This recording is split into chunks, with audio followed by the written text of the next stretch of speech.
उच्चतम न्यायालय। प्रश्न 1 है, भारत में न्यायिक सक्रियता संबंधित है? तो उत्तर है डी, जनहित विवाद से। आमतौर पर न्यायिक सक्रियता से जनहित विवादों का ही बोध होता है। भारत में जनहित विवादों के अग्रणी न्यायाधीश न्यायमूर्ति VR कृष्णा अय्यर और न्यायमूर्ति PN भगवती को प्रमुख माना जाता है। जनहित विवाद या जनहित याचिका से तात्पर्य है कि लोकहित के मामले में कोई व्यक्ति या संगठन किसी तृतीय पक्ष का या जिसे के मौलिक अधिकार का हनन हुआ हो तो अनुच्छेद 32 के तहत सर्वोच्च न्यायालय तथा अनुच्छेद 226 के तहत उच्च न्यायालय की शरण ले सकता है। इसके अलावा विगत कुछ वर्षों में सर्वोच्च न्यायालय ने साधारण पोस्टकार्ड के माध्यम से समाचार पत्रों में छापी खबर को जो जनहित से जुड़े हो को एक वाद के रूप में स्वीकार किया और उस पर जनहित में निर्णय लिया। उच्चतम न्यायालय की इस प्रक्रिया को न्यायिक सक्रियता कहा जाता है। इस प्रकार न्यायिक सक्रियता जनहित वाद विवाद से सीधे संबंधित है। प्रश्न नंबर 2, न्यायिक सक्रियता का अर्थ है? तो उत्तर है सी, न्यायपालिका द्वारा कार्यपालिका के कार्यों को ग्रहण करना।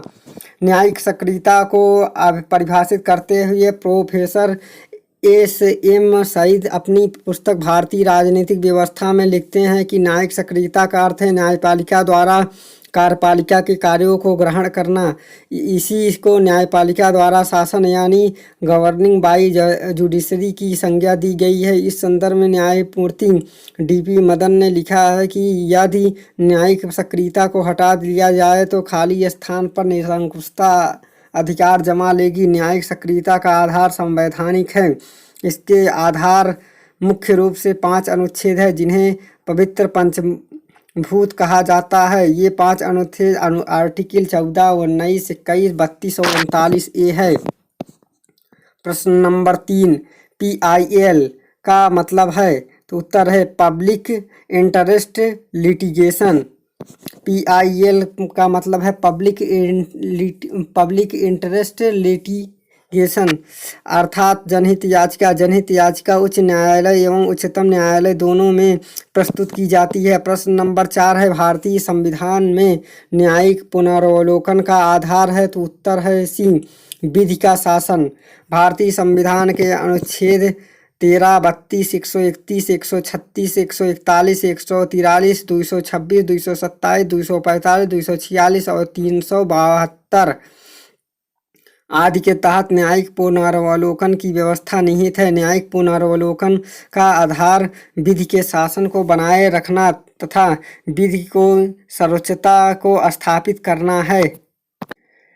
प्रश्न नंबर 5 है, निम्नलिखित में से किन देशों में न्यायिक पुनरावलोकन की व्यवस्था है? तो उत्तर है डी, केवल भारत में। केवल भारत और US दोनों में। भारत के संविधान के अनुच्छेद 13 द्वारा न्यायिक पुनरावलोकन का प्रावधान किया गया है जो संयुक्त राज्य अमेरिका के संविधान से प्रेरित है, जबकि UK यूनाइटेड किंगडम में संसद सर्वोच्च है और उसके द्वारा बनाए गए कानून को न्यायालय में चुनौती नहीं दी जा सकती। प्रश्न नंबर 6 है, संविधान का रक्षक किसे कहा जाता है? तो उत्तर है सी, उच्चतम न्यायालय को। भारत का उच्चतम न्यायालय संविधान के रक्षक की भूमिका निभाता है। वह संविधान का निर्वाचन करता है और संसद द्वारा पारित विधि की संविधाता की जांच अपनी न्यायिक पुनरावलोकन की शक्ति द्वारा करता। साथ ही नागरिकों को संविधान द्वारा प्रदान मूल अधिकारों के उल्लंघन की दशा में वह रिटें जारी कर नागरिकों के मूल अधिकारों की रक्षा करता है। प्रश्न नंबर 7 है, भारत में मौलिक अधिकारों का संरक्षक है? तो उत्तर है ए, न्यायपालिका। प्रश्न नंबर 8 है, संविधान का संरक्षक है? तो उत्तर है सी, यानी न्यायपालिका। प्रश्न नंबर 9 है, निम्न में से किस मामले में सर्वोच्च न्यायालय ने संसद को मूल अधिकारों में संशोधन करने से रोक दिया था? तो उत्तर है सी, गोलकनाथ बनाम पंजाब सरकार। गोलकनाथ बनाम पंजाब सरकार के बाद 1967 में उच्चतम न्यायालय ने यह निर्णय किया कि संसद संविधान में प्रदत्त मूल अधिकारों में संशोधन नहीं कर सकता। यद्यपि बाद में इस निर्णय को केशवानंद भारती बनाम केरल राज्य के बाद 1973 में उलट दिया गया। प्रश्न नंबर 10, संसद संविधान के किसी भी भाग को संशोधित कर सकता है, किंतु यह संविधान के मूलभूत ढांचे को परिवर्तित नहीं कर सकता। भारतीय सर्वोच्च न्यायालय ने किस ऐतिहासिकवाद में कहा था? उत्तर है केशवानंद भारतीवाद में। केशवानंद भारती बनाम केरल राज्य मामले में 1973 में उच्चतम न्यायालय की 13 सदस्यीय संविधान पीठ ने संविधान के मूल ढांचे का सिद्धांत प्रतिपादित किया था। इस निर्णय में यद्यपि संविधान संशोधन की संसद की शक्ति को स्वीकार किया गया था, परंतु यह भी कहा गया कि अनुच्छेद 368 संसद को संविधान की मूल संरचना या ढांचे में परिवर्तन की शक्ति प्रदान नहीं करता। प्रश्न नंबर 11, निम्न में से किस मुकदमे में भारत के सर्वोच्च न्यायालय ने संविधान का मूल ढांचा सिद्धांत प्रतिपादित किया? उत्तर है ए केशवानंद भारती बनाम केरल राज्य। प्रश्न नंबर 12 है, भारत का सर्वोच्च न्यायालय केंद्र तथा राज्यों के मध्य विवादों का निर्णय करता है, तो उत्तर है डी प्रारंभिक क्षेत्राधिकार के अंतर्गत।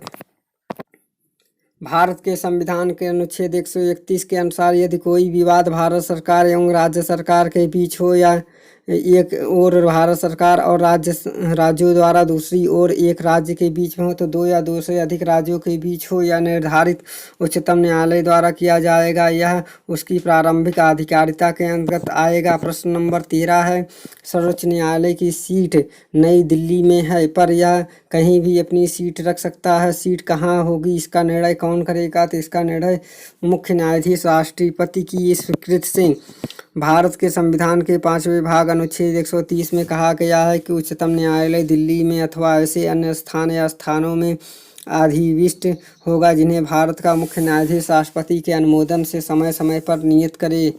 प्रश्न नंबर 14, एक रिट का अर्थ है? उत्तर है सी एक प्रभुत्व संपन्न सरकार के नाम न्यायालय द्वारा मोहर के अधीन जारी एक औपचारिक आदेश जो एक अधिकारी के कुछ विशिष्ट रिट न्यायालय द्वारा एक प्रभुत्व संपन्न सरकार के जारी औपचारिक आदेश है जो किसी अधिकारी को कार्रवाई करने या न करने देने से संबंधित है। भारतीय संविधान का अनुच्छेद 32 और अनुच्छेद 226 के अधीन मूल अधिकारों के प्रवर्तन के लिए रिट निकालने की शक्ति क्रमशः उच्चतम न्यायालय और उच्च न्यायालय को दी गई है। ये रिट 5 प्रकार के हैं: बंदी, प्रत्यक्षीकरण, परमादेश, प्रतिषेध, अधिकार परीक्षा और उत्प्रेषण। प्रश्न नंबर 15 है, भारतीय संविधान में न्याय शब्द का उल्लेख कहाँ किया गया? उत्तर है ए प्रस्तावना में। भारतीय संविधान की प्रस्तावना में सामाजिक, आर्थिक और राजनैतिक न्याय का उल्लेख किया गया है। भारतीय संविधान की प्रस्तावना में प्रयुक्त अन्य महत्वपूर्ण शब्द है संपूर्ण प्रभुत्व संपन्न, समाजवादी, पंथनिरपेक्ष, लोकतंत्रात्मक, गणराज्य, स्वतंत्रता, समानता, बंधुता। प्रश्न नंबर 16 है, भारत में किसी राज्य विधि को संवैधानिक वैधता की चुनौती दी जा सकती है? उत्तर है डी उच्च और सर्वोच्च दोनों न्यायालय में भारत के किसी राज्य विधि को संवैधानिक वैधता की उच्च और सर्वोच्चतम दोनों न्यायालयों में चुनौती दी जा सकती है।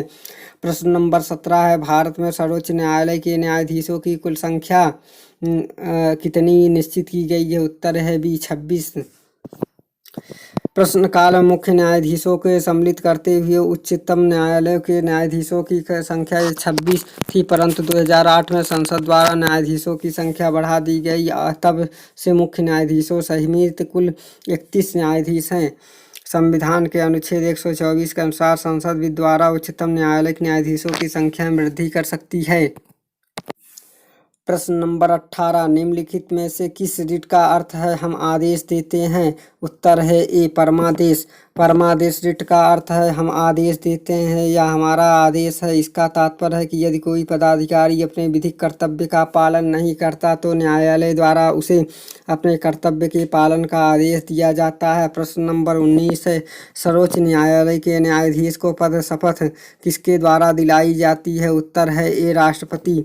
भारत के संविधान का अनुच्छेद 124 के अनुसार उच्चतम न्यायालय का न्यायाधीश होने के लिए नियुक्त प्रत्येक व्यक्ति अपना पद ग्रहण करने के पहले राष्ट्रपति या उसके द्वारा इस निमित्त नियुक्त व्यक्ति के समक्ष शपथ लेगा या प्रतिज्ञान करेगा और उस पर अपने हस्ताक्षर करेगा। अन्य महत्वपूर्ण तथ्यों में संविधान की 3री अनुसूची में उच्चतम न्यायालय के मुख्य न्यायमूर्ति न्यायाधीश द्वारा ली जाने वाली शपथ का प्रारूप दिया गया है। उल्लेखनीय है कि उपराष्ट्रपति द्वारा भी राष्ट्रपति या उसके द्वारा नियुक्त किसी भी व्यक्ति के समक्ष शपथ ली जाती है। प्रश्न नंबर 20 विधि के प्रश्न पर भारतीय सर्वोच्च न्यायालय के से परामर्श लेने का अधिकार किसको है? तो उत्तर है राष्ट्रपति को।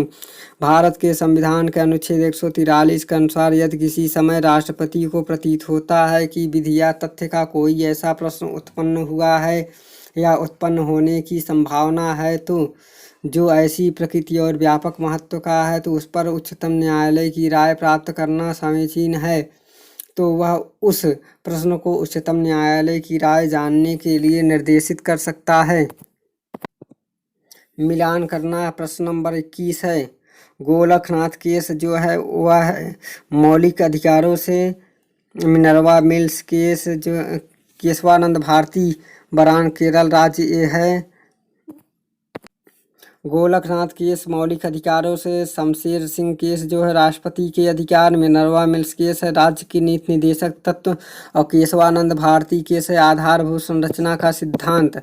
प्रश्न नंबर 22 है। उच्चतम न्यायालय के न्यायाधीशों की अवकाश ग्रहण करने की आयु 65 वर्ष करने वाला संवैधानिक संशोधन है, तो उत्तर है 124। तो भारत के संविधान के अनुच्छेद 124(2) के अनुसार राष्ट्रपति अपने हस्ताक्षर और मुद्रा सहित अधिपत्र द्वारा उच्चतम न्यायालय के प्रत्येक न्यायाधीश की नियुक्ति करेगा। वह न्यायाधीश तब तक पद धारण करेगा जब तक 65 वर्ष की आयु प्राप्त नहीं कर लेता। संविधान के अनुच्छेद 217 के अनुसार उच्च न्यायालयों के न्यायाधीशों का अवकाश ग्रहण की आयु 62 वर्ष है। प्रश्न नंबर 23 भारत के सर्वोच्च न्यायालय के न्यायाधीशों की सेवानिवृत्त आयु है, तो उत्तर होगा उत्तर है 65 वर्ष। प्रश्न नंबर 24 है। सर्वोच्च न्यायालय के न्यायाधीशों की सेवानिवृत्त की आयु है 65 वर्ष। प्रश्न नंबर 25 है। न्यायिक पुनर्निरीक्षण दर्शाता है कि सर्वोच्च न्यायालय जो है राज्य के किसी कानून को असंवैधानिक घोषित कर सकता है।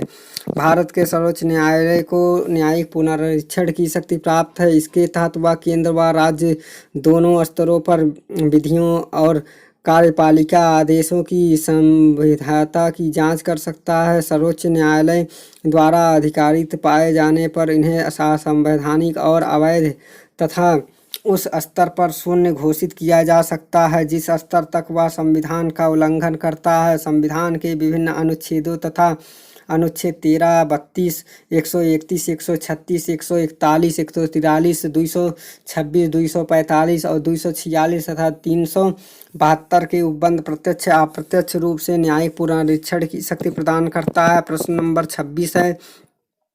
भारतीय एवं अमेरिका संघीय व्यवस्था में निम्न में से कौन सा एक लक्षण समान रूप से पाई जाती है, तो उत्तर एक संघीय सर्वोच्च न्यायालय जो कि संविधान की व्याख्या करता है। व्यवस्था प्रश्न भारतीय एवं अमेरिकी संघीय व्यवस्था में एक संघीय सर्वोच्च न्यायालय जो कि संविधान की व्याख्या करता है लक्षण समान रूप से विद्यमान है। प्रश्न नंबर 27 है। संविधान समीक्षा हेतु बनाई गई नवीनतम समिति का अध्यक्ष कौन था, उत्तर है जस्टिस वेंकटेचलैया। देश के पूर्व मुख्य न्यायाधीश MN वेंकटेचलैया की अध्यक्षता में 22 फरवरी 2000 को संविधान समीक्षा हेतु नवीनतम समिति का गठन किया गया। इस समिति ने मार्च 2002 में अपनी रिपोर्ट तत्कालीन केंद्रीय सरकार को सौंपा। भारतीय संविधान सभा का द्वारा 26 नवंबर 1949 में अंगीकृत हुआ। 26 जनवरी 1950 को प्रभावी हुआ। भारत के मूल संविधान 395 अनुच्छेद 22 भागों में विभाजित थे। 8 अनुसूचियाँ थीं। संविधान में सरकार के संसदीय स्वरूप की व्यवस्था की गई है जिसकी संरचना कुछ अपवादों के अतिरिक्त संघीय है। प्रश्न नंबर 28 निम्नलिखित में से किस एक बाद में सर्वोच्च न्यायालय ने कहा कि प्रस्तावना उद्देशिका भारत के संविधान का अंग है, उत्तर है डी केशवानंद भारती। बाद में केशवानंद भारती बनाम केरल राज्य 1973 के मामले। सर्वोच्च न्यायालय ने प्रस्तावना उद्देशिका को भारतीय संविधान का मौलिक संरचना का भाग स्वीकार किया। सर्वोच्च न्यायालय के शब्दों हमारे संविधान का प्रसाद उद्देशिका में वर्णित बुनियादी तत्वों पर खड़ा है। यदि इसमें से किसी भी तत्व को हटा दिया जाए तो सारा ढांचा ही ढह जाएगा, अर्थात संविधान वहीं नहीं रह जाएगा, अर्थात अपना व्यक्तित्व व पहचान खो देगा। प्रश्न नंबर 29 है, सर्वोच्च न्यायालय के मुख्य न्यायाधीश की नियुक्ति की जाती है, तो उत्तर है डी, राष्ट्रपति द्वारा। भारतीय संविधान के भाग 5 के अंतर्गत सर्वोच्च न्यायालय से संबंधित प्रावधान अनुच्छेद 124 से 147 में उल्लिखित है। सर्वोच्च न्यायालय में न्यायाधीश की कुल संख्या मुख्य न्यायाधीश सहित 31 है। सर्वोच्च न्यायालय के न्यायाधीशों की नियुक्ति राष्ट्रपति करते हैं। मुख्य न्यायाधीश की नियुक्ति राष्ट्रपति अन्य न्यायाधीशों एवं उच्च न्यायालयों के न्यायाधीशों के सलाह के बाद करता है। प्रश्न नंबर 30 है, उच्च न्यायालय के मुख्य न्यायाधीश की नियुक्ति करते हैं, तो उत्तर है ए, राष्ट्रपति। भारतीय संविधान का अनुच्छेद 217(1) के अनुसार उच्च न्यायालय के न्यायाधीशों की नियुक्ति राष्ट्रपति करता है। इसके लिए भारत के मुख्य न्यायमूर्ति से उस राज्य के राज्यपाल से और मुख्य न्यायमूर्ति से भिन्न किसी न्यायाधीश की नियुक्ति की दशा में उस उच्च न्यायालय के मुख्य न्यायमूर्ति से परामर्श के पश्चात राष्ट्रपति अपने हस्ताक्षर और मुद्रा सहित अधिपत्य द्वारा उच्च न्यायालय के प्रत्येक न्यायाधीश की नियुक्ति करेगा। प्रश्न नंबर 31 है, निम्न अधिनियम के द्वारा भारत में संघीय न्यायपालिका स्थापित है, तो उत्तर है डी, यानी भारत शासन अधिनियम 1935। भारतीय संविधान के तहत एकीकृत न्याय व्यवस्था की स्थापना की गई है, जिसमें शीर्ष पर सर्वोच्च न्यायालय व उसके अधीन उच्च न्यायालय तथा अधीनस्थ न्यायालयों की श्रेणी है। न्यायपालिका की एकल प्रणाली भारत सरकार अधिनियम 1935 से ली गई है। प्रश्न नंबर 32 है, भारत का संघीय न्यायालय स्थापित किया गया, उत्तर है डी, 1937 में। भारत में संघीय न्यायालय की स्थापना 1 अक्टूबर 1937 को भारत सरकार अधिनियम 1935 के अंतर्गत की गई। इसके प्रथम मुख्य न्यायाधीश मॉरिस ग्वेयर थे। प्रश्न नंबर 33, निम्न में से कौन सा भारत के राष्ट्रपति के निर्वाचन संबंधी विवादों का निपटारा करता है, तो उत्तर है सी, सर्वोच्च न्यायालय। राष्ट्रपति के निर्वाचन से संबंधित विवादों का निपटारा उच्चतम न्यायालय द्वारा किया जाता है। निर्वाचन अवैध घोषित होने पर उसके द्वारा किए गए कार्य वैध नहीं होते हैं। प्रश्न नंबर 34, भारत में सर्वोच्च न्यायालय के न्यायाधीश की संख्या किस प्रकार बढ़ाई जा सकती है, उत्तर है डी, भारत के संविधान में संशोधन करके। भारतीय संविधान के अनुच्छेद 124 में उच्चतम न्यायालय के गठित संबंध में प्रावधान किया गया है, जिसमें यह कहा गया उच्चतम न्यायालय के एक मुख्य न्यायाधीश 7 अन्य न्यायाधीश होंगे तथा संसद समय समय पर न्यायाधीशों की संख्या का निर्धारण कर सकती है। संसद ने न्यायाधीशों की संख्या को निर्धारित करने के लिए वर्ष 1956 में उच्चतम न्यायालय न्यायाधीशों की संख्या अधिनियम 1956 पारित किया। न्यायाधीशों की संख्या 11 कर दी गई। इस अधिनियम में संशोधन करके न्यायाधीशों की संख्या समय समय पर बढ़ाई गई। वर्तमान में उच्चतम न्यायालय में न्यायाधीशों की अधिकतम संख्या मुख्य न्यायाधीश के अतिरिक्त 30 है। प्रश्न नंबर 35 है, भारतीय संविधान तदर्थ न्यायाधीश की नियुक्ति व्यवस्था करता है, तो उत्तर है सर्वोच्च न्यायालय में। संविधान के अनुच्छेद 127(1) के अनुसार यदि किसी समय सर्वोच्च न्यायालय के सत्र को आयोजित करने या चालू करने के लिए उस न्यायालय के न्यायाधीशों की गणपूर्ति पर्याप्त न हो, तो भारत का मुख्य न्यायाधीश उच्च न्यायालय के न्यायाधीशों से सर्वोच्च न्यायालय में तदर्थ न्यायाधीशों की नियुक्ति करता है। वह ऐसा राष्ट्रपति की पूर्व सहमति एवं संबंधित उच्च न्यायालय के मुख्य न्यायाधीश के परामर्श के बाद करता है। तदर्थ न्यायाधीशों की नियुक्ति संबंधी प्रावधान केवल भारतीय सर्वोच्च न्यायालय के संदर्भ में है, अन्य न्यायालयों के लिए नहीं। प्रश्न नंबर 36 है, निम्नलिखित में से कौन किसके कारण अनुच्छेद 32 तथा अनुच्छेद 226 के बीच अंतर समाप्त हो जाता है, तो उत्तर है सी, यानी रिट अधिकारिता। मूल अधिकारों का संरक्षण उच्चतम न्यायालय के उच्च न्यायालय दोनों के अधिकारिता में आते आता। इसे हेतु उच्चतम न्यायालय को अनुच्छेद 32 के अंतर्गत एक एवं उच्च न्यायालय को अनुच्छेद 226 के अंतर्गत ऋण जारी करने की शक्ति दी गई है? प्रश्न नंबर 37, बंदी प्रत्यक्षीकरण का संबंध इनमें से किससे है? तो उत्तर है डी, मौलिक अधिकार से। बंदी प्रत्यक्षीकरण का संबंध मौलिक अधिकार से है। भारतीय संविधान के भाग 3 में अनुच्छेद 12 से 35 के अंतर्गत मौलिक अधिकारों की व्यवस्था की गई, व्याख्या की गई है। इसमें अनुच्छेद 31 में संवैधानिक उपचारों के अधिकार के अंतर्गत उच्चतम न्यायालय के बंदी प्रत्यक्षीकरण, परमादेश, प्रतिषेध अधिकार, परीक्षा और उत्प्रेषण 5 प्रकार की रिट जारी करने का अधिकार है। बंदी प्रत्यक्षीकरण उच्च न्यायालय द्वारा उस व्यक्ति की प्रार्थना पर जारी किया जाता है जिसे लगता है कि उसे अवैध रूप से बंदी बनाया गया है।